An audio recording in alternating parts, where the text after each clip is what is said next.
But in reality, the main emphasis of the KGB is not in the area of intelligence at all.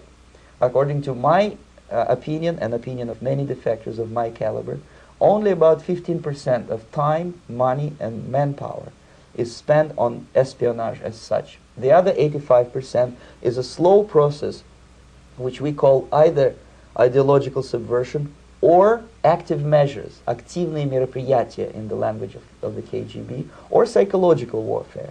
What it basically means is to change the perception of reality of every American to such an extent that despite of the abundance of information, no one is able to come to sensible conclusions in the interests of defending themselves, their families, their community, and their country. It's a great brainwashing process which goes very slow, and it's divided in 4 basic stages. The first one being demoralization. It takes from 15 to 20 years to demoralize a nation. Why that many years? Because this is the minimum number of years which requires to educate one generation of students in the country of your enemy, exposed to the ideology of the enemy. In other words, Marxism-Leninism ideology is being pumped into the soft heads of at least 3 generations of American students without being challenged or counterbalanced by the basic values of Americanism, American patriotism. The result you can see. Most of the people who graduated in the 60s, dropouts or half-baked intellectuals, are now occupying the positions of power in the government, civil service, business, mass media, educational system. You are stuck with them. You cannot get rid of them. They are contaminated. They are programmed to think and react to certain stimuli in a certain pattern. You cannot change their mind, even if you expose them to authentic information, even if you prove that white is white and black is black, you still cannot change the basic perception and the logic of behavior.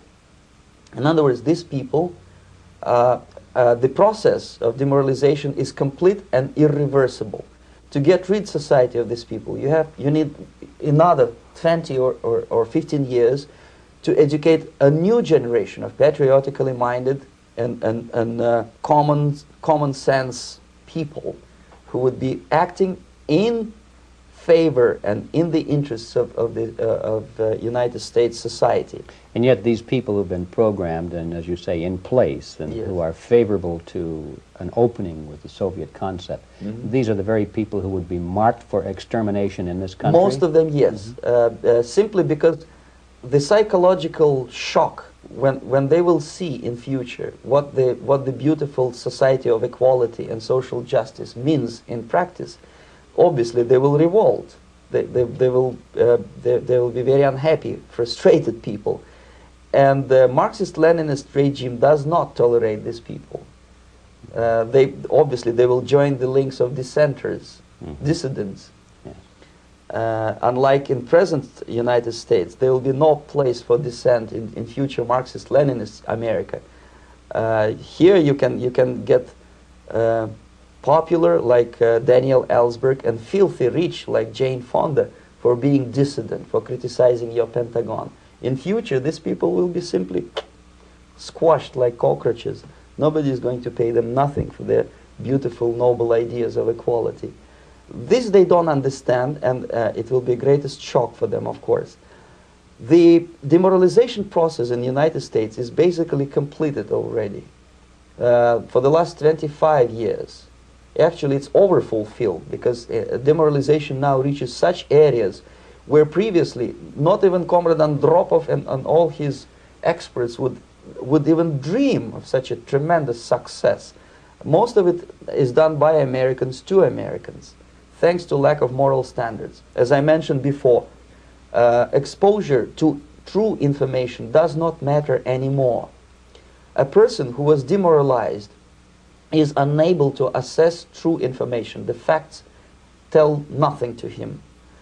Even if I shower him with information, with authentic proof, with documents, with pictures, even if I take him by force to the Soviet Union and show him concentration camp, he will refuse to believe it.